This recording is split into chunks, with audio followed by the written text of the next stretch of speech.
We're going to be discussing two major triads and two minor triads. And the two major triads, let's say we're in the key of C over the G7, is to find the tritone sub of G7, which is D flat, use that triad, and then the one up a whole step. So E flat triad and D flat triad over G7.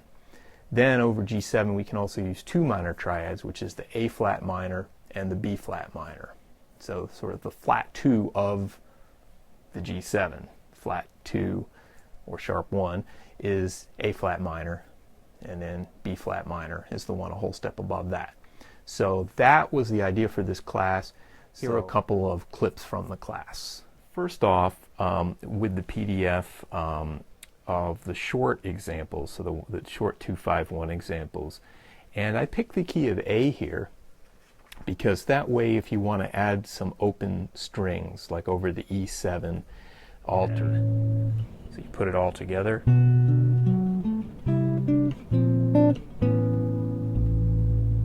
then we're just filling in with the arpeggio here, and then the C triad, B flat triad, and then we were talking about moving that common shape. So that's I don't want to be too predictable here, but that's a pattern that works really well. And remember how hard these things are to try to work into your playing. So you know, every little bit helps as far as remembering. So maybe you can even think about this to try to remember something like that. You could say, okay, I'm on my B minor, now I want to get a C. I want to go up a half step above the root of B minor and use a C triad. Here's my C triad. It's got an add 9 on it, but so a half step above your minor 7 chord, and then a half step below your minor 7 chord with the B flat, which is right there. So that's maybe a good way to think about this. You could say, you know, okay, it's E7, so I want to use the tritone sub, which is B flat, and then a whole step above B flat, which is C. Or you could simply think, just go up a half step from the root, use the C triad, down a half step from the root, and use the B flat. So it's going to get you the same result. It's just a different way to think about it, maybe. Flat 2 chord and the 1 chord are half step apart, so that's why you're seeing a lot of movement like that. Now we could also do contrary motion. We could do something like, instead of this, we could try to do something like, and then interline motion at the end. So this has a little bit of soprano and then interline.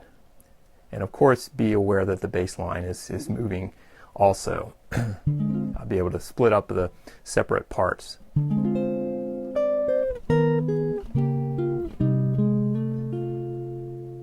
All right.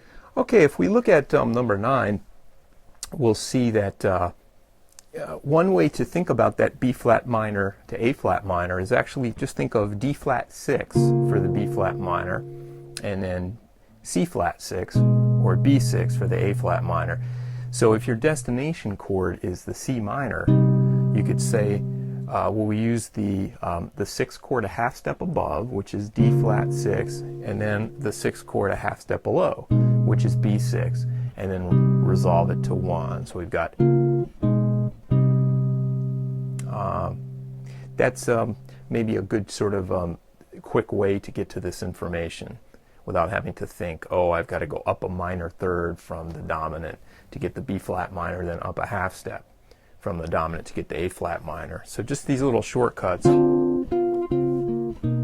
are pretty important to know. So number 9 is